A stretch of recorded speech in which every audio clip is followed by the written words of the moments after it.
देखिए 23 नंबर प्रश्न पर ध्यान दीजिए। 23 नंबर में है आंशिक वापसी, यानी आंशिक वापसी का मतलब होता है कि संपत्ति का कुछ भाग जब्त किया और कुछ भाग क्रेता के पास छोड़ दिया। तो सवाल कहता है कि नेशनल ट्रांसपोर्ट कंपनी ने मेट्रो मोटर्स से 3 ट्रक, प्रत्येक का मूल्य 50,000 था, किराया क्रय पद्धति पर खरीदा है। 30,000 उसी समय नगद दे दिया, यानी डाउन पेमेंट किया। शेष राशि का भुगतान 3 बराबर के वार्षिक किस्तों में 9% प्रतिवर्ष के ब्याज के साथ किया जाना है। उसके बाद कहता है कि नेशनल ट्रांसपोर्ट कंपनी 20% प्रतिवर्ष ह्रास चार्ज करती है। उसने प्रथम वर्ष के अंत में देय किस्त का भुगतान तो किया, लेकिन दूसरे वर्ष के अंत में किस्त का भुगतान नहीं कर सकी। मेट्रो मोटर्स उसके यहाँ 1 ट्रक छोड़ने और दूसरी 2 ट्रक को कीमत को देय राशि के साथ समायोजित करने के लिए सहमत हो गई। ट्रकों का मूल्यांकन 30% वार्षिक ह्रास के आधार पर किया जाना है। तो नेशनल ट्रांसपोर्ट कंपनी के पुस्तक में 2 वर्षों के लिए आवश्यक खाता बनाइए। तो सबसे पहला काम कैलकुलेशन ऑफ इंटरेस्ट का आप कीजिएगा।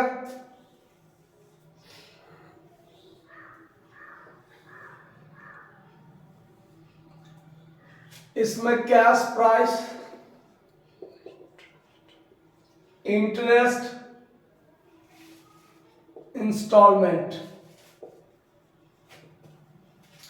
कैश प्राइस 50,000 रुपया पर ट्रक के हिसाब से 3 ट्रक का कितना हो जाएगा? 1.5 लाख, जिसमें डाउन पेमेंट कर दिया उसने 30,000।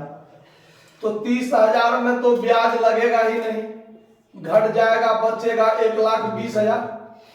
अब फर्स्ट ईयर के लास्ट में, चूंकि डेट दिया हुआ है कि नहीं दिया हुआ है, डेट का कोई जिक्र नहीं है, तो फर्स्ट ईयर के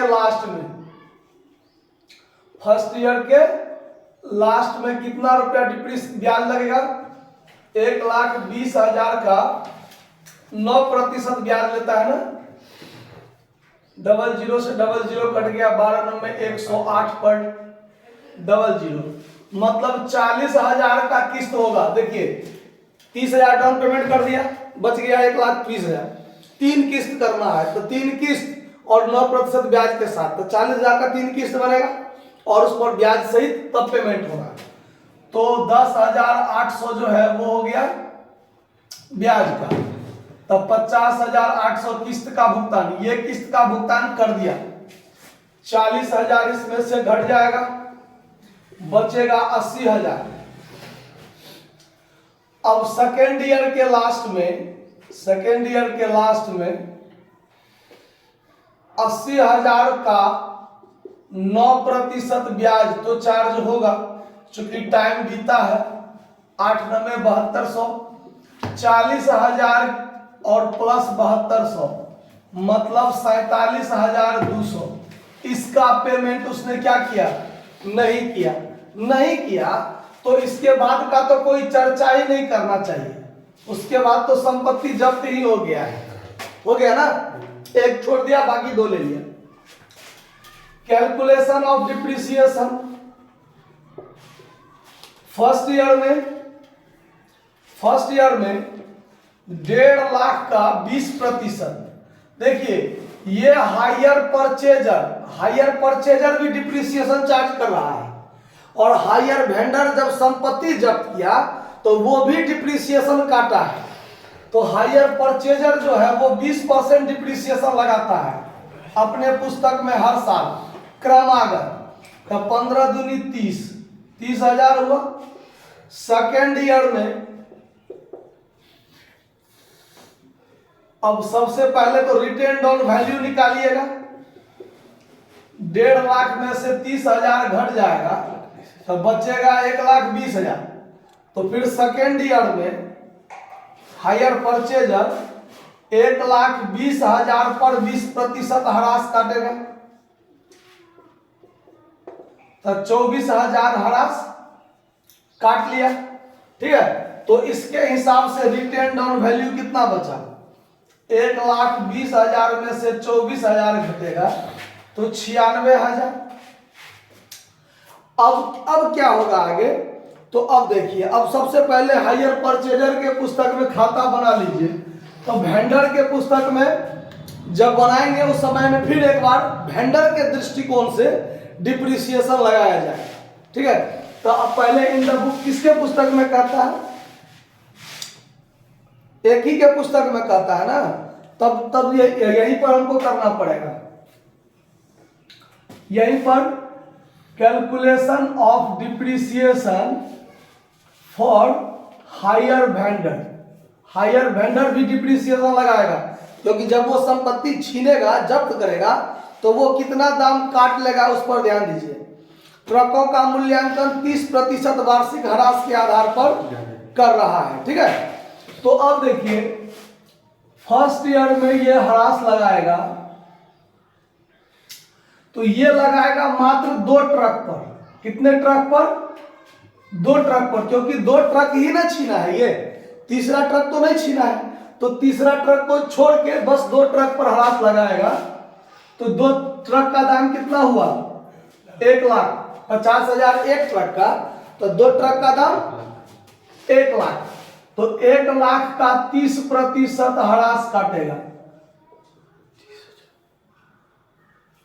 तो कितना हो गया, 30,000 ह्रास।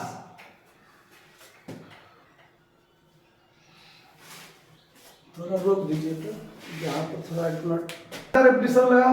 फिर सेकेंड ईयर में जब डिप्रिसिएशन लगेगा, सेकेंड ईयर में, तो फर्स्ट ईयर का रिटेन डाउन वैल्यू कितना बचा, 1,00,000 में से 30,000 घट गया तो 70,000, और फिर 70 यहाँ पर, फिर 70,000 पर फिर 30%। ये 30% इसलिए लगा रहे हैं क्योंकि हायर वेंडर जो संपत्ति जब्त कर रहा है, तो वो 30% ह्रास काट कर ले रहा है, और जबकि परचेजर अपने पुस्तक में 20% ह्रास सालाना लगाता था क्रमागत, और ये 30% काट कर ले रहा है।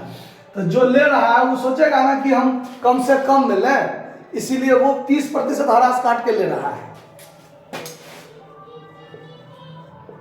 तो ये कट के हो गया 21,000, और तब रिटेन डाउन वैल्यू जो बचा है संपत्ति का, वो 70,000 माइनस 21,000 बराबर 49,000।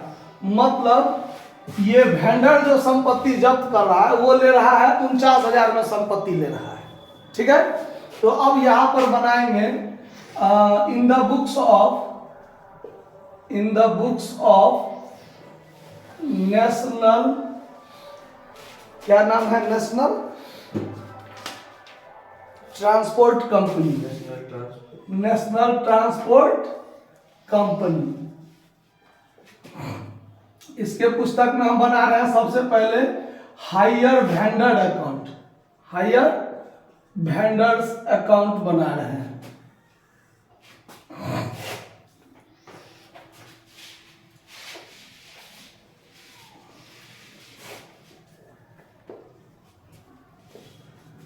देखिए हायर वेंडर्स क्या बनाएंगे, तो परचेजर क्या बनाया होगा, एसेट्स अकाउंट या to hire vendor. Hire vendor है क्रेडिट में, तो क्रेडिट में लिखेंगे by truck account. By truck account दाम कितना, 1.5 लाख। फर्स्ट ईयर में ये काम हो रहा है, तो फर्स्ट चूंकि डेट मेंशन नहीं है, तो फर्स्ट ईयर में डाउन पेमेंट भी तो किया है, तो to cash account down payment कितना किया था, 30,000। फिर फर्स्ट ईयर के लास्ट में बाय इंटरेस्ट, कितना इंटरेस्ट लगाया है, 10,800। तो फर्स्ट ईयर में किस्त का भी तो पेमेंट हुआ है, टू कैश अकाउंट इंस्टॉलमेंट 50,800 का पेमेंट हुआ। तो पेमेंट हुआ तो इसका जोड़ घटाव करके सीडी निकाल लीजिए, 1,60,800, 1,60,800, और इसमें से घटेगा तो कितना बचेगा, 80,000। 80,000 कितना बचेगा, ये 80,000 बचेगा। To balance C D. 50 10 60 1,60,000 1,60,000 50 30 80,000 घट गया तो 80,000 बच गया। ठीक है, फिर सेकेंड ईयर में आइए तो सेकेंड ईयर में बाय बैलेंस बीडी, तो बाय बैलेंस बीडी कितना हो गया 80,000। साल भर अगले साल यानी सेकेंड ईयर के लास्ट में, किस्त का टाइम लास्ट में होता है, तो लास्ट तक जो है सो ब्याज तो लगेगा, तो ब्याज तो लगाया इसने, तो बाय इंटरेस्ट अकाउंट ब्याज लगाया। कितना ब्याज लगाया, दूसरे साल का ब्याज 7200। और सेकेंड ईयर में इसने किस्त का भुगतान नहीं किया, किस्त का भुगतान नहीं किया। और हायर वेंडर जो है उसने क्या किया, तो उसका 2 संपत्ति जब्त कर लिया, एक संपत्ति छोड़ दिया और 2 संपत्ति क्या कर लिया, जब्त कर लिया। तो संपत्ति जो जब्त किया, तो हमारे पास जैसे ट्रक आया तो बाय ट्रक, और हमारे पास से ट्रक चला गया तो टू यहाँ क्या हो जाएगा ट्रक, तो टू ट्रक जो ये ट्रक जो हुआ ये रिपोजेस्ड हुआ, रिपोजेस्ड एसेट्स हुआ, यानी जो जब्त कर लिया गया। तो हायर वेंडर कितना में जब्त किया, तो हायर वेंडर जब्त किया 49,000 में। हायर वेंडर कितना में जब्त किया 49,000 में जब्त किया है। तो टू ट्रक अकाउंट 49,000 यहाँ हो गया। बाकी जो बचा, बाकी यहां पर ये बंद हो जाएगा और यहां पर हो जाएगा to balance CD. To balance CD कितना, तो 87,200, 87,200। इसमें से इसको घटाइए, देखिए कितना बचता है 38,200। यानी सब वेंडर का जो रुपया था परचेजर के ऊपर वो 87,200 था। 87,200 में से इसने किस्त का पेमेंट नहीं किया, तो 49,000 के रुपया के एवज में उसने अपना संपत्ति क्या कर लिया, छीन लिया। मतलब परचेजर के हिसाब से डिप्रिसिएशन काट कर संपत्ति का दाम 96,000 बचना चाहिए परचेजर के हिसाब से। 2 साल का हरास काटा है था, तो ये तो तीनों संपत्ति पर है। कितना पर, तीनों संपत्ति पर है।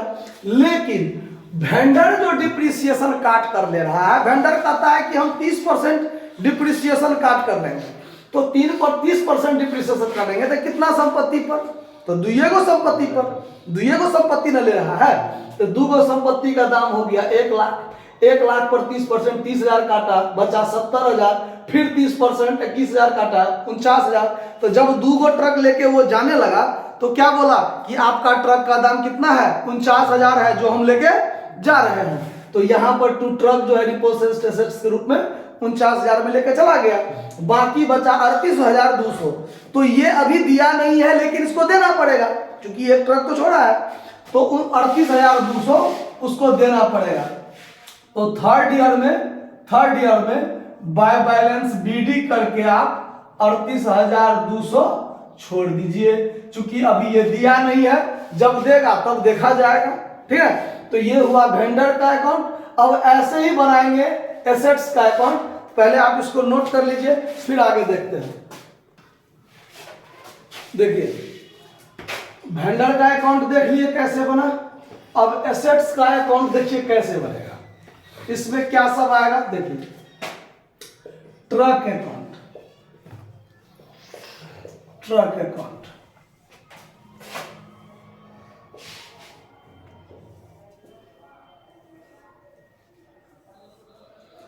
DRCR। तो फर्स्ट ईयर में to hire vendor account 1.5 lakh का हुआ। जर्नल एंट्री तो आता होगा, परचेजर के पुस्तक में ट्रक अकाउंट दिया, टू हायर वेंडर होता है खरीदने पर, तो 1.5 लाख का संपत्ति आ गया। ठीक, इसमें क्या करेगा ये, तो फर्स्ट ईयर में लास्ट में जाके, फर्स्ट ईयर के लास्ट में बाय डिप्रिसिएशन अकाउंट, डिप्रिसिएशन कितना होगा, तो अब देखिए ये परचेजर के पुस्तक में बना रहे हैं और वेंडर के खाता खोले थे तो ये वाला ह्रास के आधार पर संपत्ति ले गया, लेकिन परचेजर अपने पुस्तक में कितना ह्रास लगाएगा, तो पहले साल में 30,000 ह्रास लगाएगा, पहले साल में 30,000 ह्रास लगाए, तो 1.5 लाख में से 30,000 कट गया तो 1,20,000 हो गया बाय बैलेंस सीडी। फिर सेकेंड ईयर में जब हम आएंगे तो टू बैलेंस BD कितना 1,20,000। अब सेकेंड ईयर में क्या होगा सो देखिए, सेकेंड ईयर में परचेजर अपने हिसाब से 24,000 हरास लगाया होगा, क्योंकि सेकेंड ईयर के लास्ट में वेंडर ने हमसे संपत्ति छीन कर ले गया। तो लास्ट तक तो मेरे पास रहा ना, लास्ट तक हमने कितना डिप्रिसिएशन लगाया होगा, 24,000 लगाया होगा, लगा दीजिए। सेकेंड ईयर में बाय डिप्रिसिएशन अकाउंट 24,000 हुआ पूरे साल का डिप्रिसिएशन। कितने समय का डिप्रिसिएशन? पूरे साल का डिप्रिसिएशन 24,000 लग गया। ठीक, अब क्या हुआ तो बाय ये जो हमारा वेंडर था, ये वेंडर महाशय 49,000 में हमसे संपत्ति छीन कर लेके चले गए। कितना में संपत्ति ले गए? 49,000 में ले गए। तो बाय हायर वेंडर अकाउंट रिपोजेस्ड हो गया, रिपोजेस्ड एसेट्स के रूप में कितना में लेके चला गया? 49,000 में लेके चला गया। अच्छा, अब आगे देखिए क्या होता है। अब यहां पर अगर हम देखें तो अब यहां से एक चीज गौर से देखिए आप लोग, एक चीज और यहां पर हम साइड में दिखाते हैं वर्किंग नोट। अगर हम दो संपत्ति पर परचेजर अपने हिसाब से अगर देखें, परचेजर अगर अपने हिसाब से देखें दो एसेट्स पर, तो दो एसेट्स पर यानी 1,00,000 यहां पर देखिए, मतलब जो ट्रक छीन के लेके जा रहा है उस पर दिखा रहे हैं 1,00,000 पर 20% हरास लगाया होगा। तो कितना हरास लगा होगा? 20,000 हरास लगा होगा। तो रिटेन ऑन वैल्यू कितना बचा होगा? 1,00,000 में से 20,000 जाएगा तब 80,000। फिर सर ये फर्स्ट ईयर में, और सेकेंड ईयर में 80,000 पर 20% हरास लगाया होगा तो 16,000। तो रिटेन डाउन वैल्यू कितना बचा? तो रिटेन डाउन वैल्यू बचा 80,000 में से 16,000 घटाइए तो हो गया 74,000 है।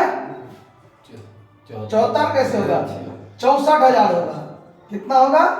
64,000। अब यहां पर देखिए, सुनिए, अब यहां पर एक चीज आपको प्रॉफिट एंड लॉस अकाउंट हो रहा है। क्या हो रहा है? लॉस हो रहा है। क्या हो रहा है? लॉस हो रहा है। कितना? देखिए, जो संपत्ति हमसे छीन कर ले गया वेंडर, उसका दाम मेरे हिसाब से 64,000 बचता है। कितना बचता है? और ले कितना में गया हमसे? 49,000 में ले गया।